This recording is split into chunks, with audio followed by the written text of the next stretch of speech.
1과 상한 갈대. 위의 본문 중 42장 3절을 다시 보겠습니다.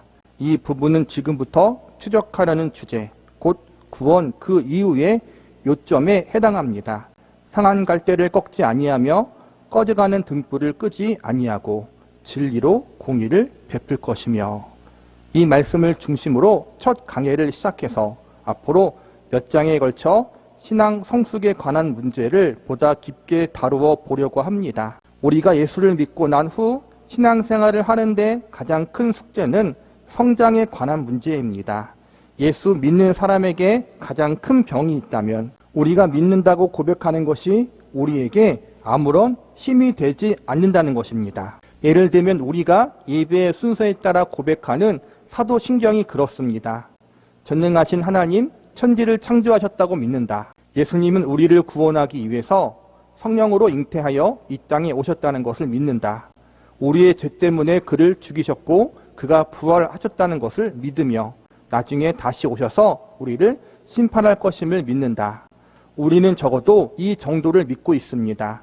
그런데 문제는 이것입니다. 예수 그리스도가 우리들의 죄를 위해서 돌아가셨고 그가 죽은 자 가운데서 부활하셨다. 이렇게 놀라운 신앙 고백을 예배 때마다 하고 있는데도 우리의 생활은 이와 같이 고백하는 우리와 이러한 고백을 하고 있지 않은 다른 사람과의 사이에 차이가 전혀 없다는 사실이 우리를 당혹해 합니다. 굳이 차이를 찾는다면 우리는 주일에 교회에 출석하는 것과 헌금을 하는 정도의 차이밖에 없습니다. 그러나 생활 속에서 신자와 불신자 간에 어디에도 두드러진 차이가 나는가를 돌아보면 우리는 부끄럽기 짝이 없는 사람들입니다. 우리가 하나님을 믿고 교회에 다니고 신앙생활을 한다면, 그리고 사도신경의 고백처럼 성경에 있는 그 믿음의 내용을 우리가 고백한다면 적어도 우리의 삶의 모습이 교회를 다니지 않는 사람들, 하나님을 믿지 않는 사람들과 무엇인가 달라야 하는데 그러지 못하는 부분들, 믿지 않는 자들과 우리가 다른 부분이 별로 없다는 사실 앞에 우리가 부끄러워해야 하고 우리가 반성해야 할 부분이 분명히 있다는 거예요. 교회에 나와서 예배 드리는 것, 종교적인 영역에서의 활동 외에 우리의 삶의 자리에서 불신자들과 우리가 다를 것이 없는 삶의 모습을 보이고 있다면 그런 부분들에 대해서 우리 믿음과 우리의 삶을 점검해 봐야 한다는 거예요. 물론 말씀대로 살고자 하는 것을 말로 하면 쉽지만 그렇게 살아야 한다는 부분에서 생각대로 되지 않은 데 어려움이 있는 것입니다. 성서에서 말씀하는 대로 정말 하나님 믿고 살자고 마음의 다짐을 하는데도 정작 살려 하면 마음대로 되지 않은 것이 신앙생활입니다. 그래서 왜 그런가 하는 문제를 생각해 보려고 합니다. 성서는 분명히 이렇게 말씀하고 있습니다. 살인하지 말라, 원수를 사랑하라. 우선 이런 질문을 우리 스스로에게 해보기 바랍니다. 우리는 이 말씀에 공감합니까? 만약 공감한다면 왜 공감합니까? 그럼 사람을 죽이는 것이 옳다는 말입니까? 이래서 공감하는 것일까요? 그래서 공감을 하는 것이라면 이는 도덕이요, 윤리이지 기독교는 아닙니다. 예를 들어서 가장 시비거리가 되는 질문을 하나 던지겠습니다. 부모에게 순종하라. 이 말씀은 옳습니까? 틀립니까? 물론 옳습니다. 옳다고 하는 우리들의 대답에는 부모를 순종하는 것이 옳고 순종하지 않은 것이 틀리다는 것이 성서의 말씀이기 이전에 이것은 윤리적인 문제이기 때문에 우리가 우선 공감을 하는 것입니다. 바로 이 부분이 우리에게 어려움을 줍니다. 기독교는 이해와 납득의 대상물이 아닙니다. 기독교가 우리에게 요구하는 것에서 가장 무서운 단어가 믿음을 요구한다는 것입니다. 믿음을 요구한다는 것은 어떤 부분에서는 전혀 설명될 수 없는 것입니다. 우리가 분명히 납득할 수 있기 때문에 공감하고 공감할 수 있기 때문에 그것을 믿는다고 한다면 그것은 믿는 것이 아니라 수학이요 과학이요 내가 지니고 있는 수준의 이해력에 불과한 것입니다. 이것이 우리로 하여금 신앙생활을 성장하지 못하게 하는 가장 큰 약점입니다. 왜냐하면 우리가 납득할 수 없는 부분에 대해 결코 한 걸음도 떼어 놓을 수 없게 하는 기초가 되기 때문입니다. 지금 살고 있는 이 땅에서 왜 거룩하게 살아야 하는지, 왜 우리가 바르게 살아야 하는지, 예를 들어서 십계명에 나온 것처럼 도둑질하지 말라, 부모에게 순종하라, 살인하지 말라, 이러한 명령들이 있는데 그 말씀을 지키는 이유가 뭐예요? 그것이 윤리적으로 도덕적으로 옳은 것이기 때문에 지키는 게 맞긴 맞는데, 우리들은 거기서 한 발 더 나아가서 그 말씀의 명령이 하나님의 말씀이고 하나님의 명령이기 때문에 지켜야 한다는 거예요. 도덕과 윤리적인 기준이기도 하지만 그 이전에 도둑질할 수도 있고 미워할 수도 있고 심지어는 사람을 죽일 수도 있지만 그것이 하나님의 뜻이 아니기 때문에 내가 그런 마음을 품지 않고 하나님의 말씀에 따라 거룩한 마음, 순결한 마음을 갖고 사는 것이다. 우리가 거기서부터 시작이 되어야 한다는 거예요. 우리가 믿는 기독교는 윤리적이고 도덕적인 부분을 포함하지만 거기서 끝나는 것이 아니라 그 이상을 나아가는 종교라는 거예요. 하나님의 말씀을 절대적으로 따르는 종교. 하나님 말씀이기 때문에 우리가 순종한다.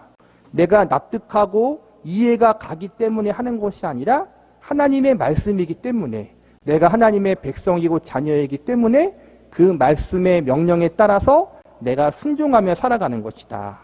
그래서 우리가 믿음이라고 말하는 이유가 거기에 있다는 거예요. 윤리적이기 때문에, 도덕적이기 때문에 지킨다면 머리로 이해하는 부분이잖아요. 그런데 우리는 머리로 다 이해할 수 없지만 하나님을 믿기 때문에 하나님 말씀에 순종하는 자들이다. 이것이 우리가 믿지 않는 자들과 다른 점이라는 거예요. 지금 성서가 우리를 고발하는 이사야 42장 3절 말씀은 우리가 예수 믿으면서 나은 것이 뭐가 있느냐, 원수를 사랑하는 자리까지 나가야지, 이렇게 기준이 아닌 것에서 출발한다는 암시를 주고 있는데, 이 암시가 어떤 것인가 하면 살인하지 말라고 요구받고 있는 너희는 어떤 자들인 줄 아느냐, 너희는 상한 갈대니라, 이렇게 말씀하고 있는 것입니다. 곧 상한 갈대란 표현으로 우리를 설명하고 있습니다. 땅 중에서 갈대가 자라는 땅은 황무지라서 농사를 지을 수 없어 버려진 땅입니다. 농사를 짓지 않는 사람에게 갈대가 아름다운 것이 될 수 있으나 농사를 짓는 사람에게 가장 보기 싫은 풀 중 하나입니다. 그것은 갈대가 대상이 아니라 갈대가 돌아난 땅이 대상이기 때문입니다. 그래서 갈대가 자랐다 하면 눈살이 찌푸려지는 보기 싫은 풀 중에 하나인 것입니다. 거기에 그 갈대가 꺾여 있으니 가장 저주받은 모습을 상징하고 있습니다. 하나님을 떠나서 저주받은 자리에 부패되어 있는 죄인들의 모습을 이보다 더 잘 묘사한 것은 없을 것입니다. 성서는 인간을 상한 갈대로 묘사하고 있습니다. 그런데 하나님은 그것을 꺾지 않으십니다. 완전히 부러뜨려 뽑아버리시지 않는답니다. 꺼져가는 등불은 기름이 잦아들면 금방 꺼지는 것이 아니라 마지막으로 심지가 타고 그 다음에 꺼집니다. 등불은 방 안을 밝혀두기 위해 걸어두는 것인데 심지가 탈 때는 불빛을 내는 것이 아니라 연기만 납니다. 그래서 도움을 주기보다 냄새가 나고 눈을 아프게 하는 매연으로 피해만 줄 뿐입니다. 바로 그 심지를 끄지 않으십니다.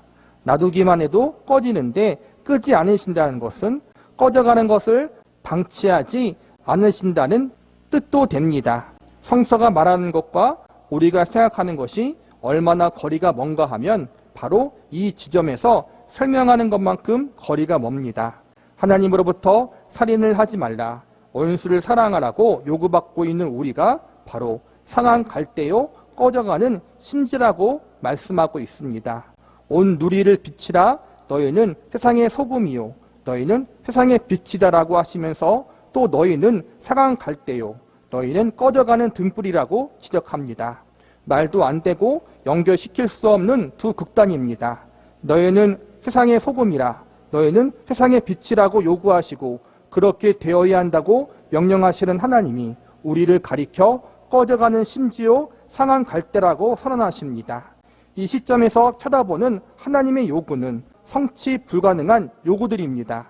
그래서 생각해 보고자 하는 것은 바로 이 점인 것입니다. 하나님께서 우리에게 살인하지 말고 원수를 사랑하라고 하시는 명령이 우리의 머릿속에 내가 성취할 만한 기준 속에 요구된 것으로 이해하고 있는 신자들에게는 신앙에 설 자리가 없다는 말씀입니다. 살인하지 말라는 이야기가 당연하지. 그럼 살인하는 것이 옳단 말인가? 이렇게 도덕성에서 그 당위성이 발견되고 그 원인과 이유가 발견이 된다면 아직도 신앙이 무엇인지 모르는 것입니다.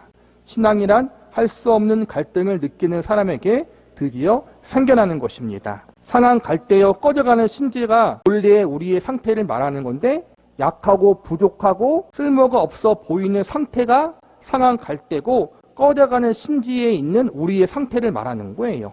그런데 한편으로 또 성경은 우리 보고 빛이고 소금이라고 말하기도 해요. 정리하자면 하나님의 은혜가 우리에게 없다면, 하나님께서 우리에게 사랑으로 우리를 찾아오지 않으셨다면 우리는 상한 갈대와 같이 쓸모없는 존재, 꺼져가는 등불과 심지와 같이 소망 없는 존재로 살아야 하는데, 하나님께서 그런 우리를 찾아와서 은혜를 주시고 사랑으로 간섭해 주셔서 빛과 소금의 삶을 살 수 있게 되었다는 거예요. 하나님의 은혜가 없다면 우리는 소망이 없는 상태라는 거예요. 약하고 부족하고 실패하고 넘어지고 영원히 멸망당하고 저주받아야 하는 상한 갈대와 꺼져가는 등불과 같은 상태가 우리라는 거예요.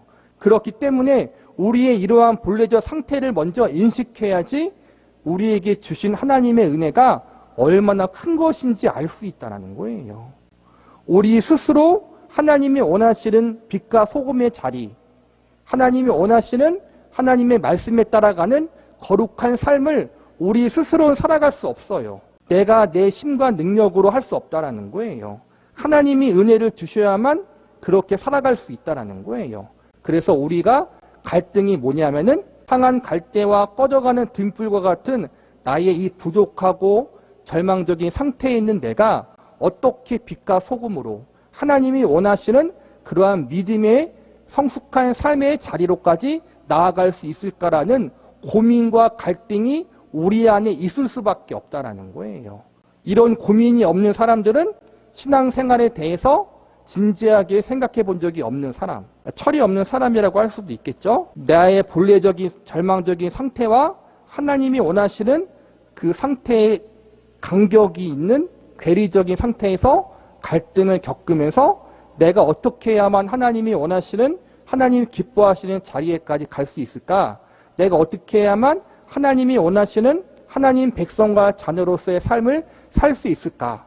내 힘과 능력으로는 불가능하다. 그렇게 갈등하고 절망하면서 하나님을 더 의지하는 자리로까지 우리가 나아가야 한다는 거예요. 예수님이 분명히 우리에게 약속하셨어요. 예수님이 세상을 이기신 것처럼 예수님을 믿는 자는 세상을 이기게 하신다고, 세상을 담대히 하라고 약속하시고 말씀하시고, 세상에 줄 수 없는 평안을 예수님이 주신다. 그리고 예수님이 승천하기 전에 세상 끝날 때까지 내가 너희와 함께 했다고 약속하셨어요. 근데 저와 여러분의 지금 현실의 삶은 어때요? 예수님의 약속처럼 예수님이 주시는 말할 수 없는 평안이 365일 24시간 우리에게 임하고 있어요? 평안이 영적으로는 임하고 있지만 삶의 여러 가지 어려움들을 말미암아 때론 걱정도 하고 두려움에 빠지기도 하고 밤에 잠을 못 자고 설치기도 하잖아요. 그렇죠? 예수님이 평안을 주셨다고 했는데 우리는 평안을 누리지 못하고 있어요.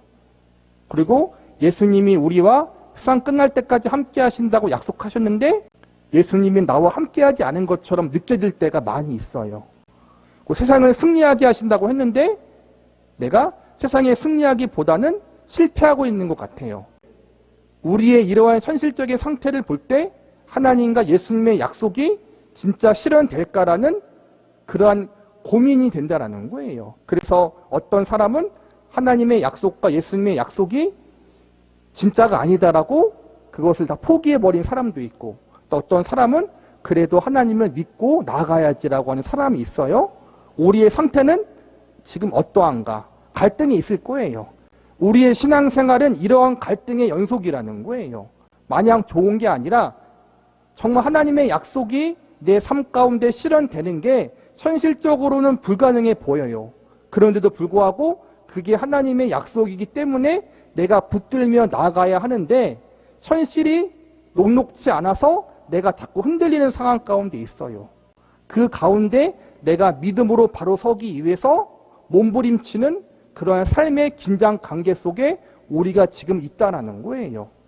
이런 신앙적인 긴장과 갈등과 그러한 몸부림이 있는 이 현실의 삶 가운데 우리가 하나님을 의지하며 나아가는 것이 믿음 생활이라는 거예요. 이러한 몸부림과 이러한 갈등이 없이 아예 세상과 타협해버리는 사람이 있고, 어떤 사람들은 믿음을 버리기도 하고, 그러한 참으로 어려운 상황 가운데 우리가 있다는 거예요. 우리는 해낼 수 없는 상황 속에 있고, 우리는 우리가 도저히 도달할 수 없는 지점에 대한 약속을 해놓았다는 그 꿰뚫어 맞출 수 없는 출발선과 결승선을 갖고 있는 갈등이 있는 것입니다. 그 갈등이 바로 우리의 마음이 없습니다. 우리에게 하나님이 약속하시고 선언하신 목적지와 그것을 이루어야 할 너무나 철저하고 절망할 수밖에 없는 우리의 모습과 이율배반적이고 도저히 꿰어 맞출 수 없는 이 불연속성, 도무지 연결할 수 없는 이 황당함, 바로 이런 갈등이 없습니다. 이것이 없는 자에게는 신앙이 설 자리가 없다는 것을 기억해야 합니다. 그런데 모두 다 다음과 같이 타협하고 삽니다. 하나님이 나에게 허락하신 목적지와 내가 어디에 있는가를 꿰어 맞출 수가 없으니까 이 갈등에 들어가느니 하나님께 내가 해놓을 수 있는 것과 하나님이 나에게 요구하시는 것을 적당한 선에서 타협하고 삽니다. 우리는 이렇게 타협합니다. 주일에 예배 봐주기, 11조 바쳐주기, 그 다음에는 서로 손대지 말기. 그래서 마치 마피아들이 구역을 나누는 것과 똑같은 신앙생활을 합니다. 하나님, 제가 예배는 봐드리겠습니다. 물론 11조도 바쳐드리겠습니다. 그 대신 제게 말도 안 되는 요구는 하지 마십시오. 저를 하나님의 아들을 삼는다든가 영광과 존귀로 관을 씌워준다든가 하는 것으로 저를 골치 아프게 하지 마시기 바랍니다. 다만 내가 죽으면 천국이나 보내주시고 그걸로 그냥 때웁시다. 그 대신 제가 이 정도는 해드리겠습니다. 이렇게 타협하고 있습니다. 하나님이 우리에게 원하시는 것은 우리가 감당할 수 없어요. 현실적으로 보면은 우리는 그냥 신앙생활을 하면서 여러 가지 어려움을 겪어냈다. 여기로만 만족하고 그 가운데에서 주일날 교회에 빠지지 않고 11조 빠지지 않고 나름 그래도 열심히 신앙생활을 하며 살았다. 여기에 만족하고 더 이상 앞으로 나가지 못하는 상태에 있다는 거예요. 하나님이 원하시는 건 불가능하니까 애초부터 그냥 내가 어느 정도 선을 정해놓고 여기까지만 하면 된다라고 내 스스로 기준을 정해놓고 신앙생활을 하고 있다는 거예요. 비록 하나님이 우리에게 원하시는 것이 우리가 불가능하게 여겨진다 할지라도 그럼에도 불구하고 몸부림치면서 하나님의 뜻에 따라 순종하고자 하는 그러한 싸움 없이 우리가 살아가고 있지는 않는가를 고민해 보라는 거예요. 우리는 우리의 힘으로 신앙생활을 온전히 나아갈 수 없지만 그럼에도 불구하고 하나님이 우리에게 명령하신 것이기 때문에 하나님이 거룩하신 것처럼 우리도 거룩해야 되고 하나님이 원하시는 믿음의 자리에까지 나아가야 하기 때문에 우리가 하나님을 의지하면서 끝까지 믿음으로 싸워 나가야 한다는 것. 우리는 이 부분에 대해서 아예 그냥 내 생각대로, 내 마음대로, 내 기준대로만 살아가고 있다. 하나님을 위해서 하나님이 원하시는 바를 행하기 위해서 몸부림치기보다는 적당한 선에서 타협하고 있는 것이 우리의 신앙생활이다. 이 부분을 우리가 기억해야 된다는 거예요. 상한 갈대 같은 절망적인 상태에 있는 우리지만 이러한 우리를 거기서 건져주시고 우리를 영광스러운 존재로 만들어가기 위해서 예수님이 생명을 십자가에 내어주셨어요. 그렇다면 우리는 그 예수님이 생명을 내어주셨다면 상한 갈대와 같은 쓸모없는 우리를 위해서 하나님이 그분의 전부를 내어주셨다면 우리는 적당한 선에서 타협하며 살아가는 것이 아니라 정말 하나님 안에서 예수님 안에서 생명을 다해 정말 그분의 뜻 가운데 살기 위해 몸부림치며 살아야 되는 것을 놓치지 말아야 된다. 적당한 선에서 살아가는 것이 아니라 정말 내 정성과 마음과 생명과 몸을 다해서 하나님을 사랑하고 섬기기 위해서 힘쓰는 삶을 살아야 한다.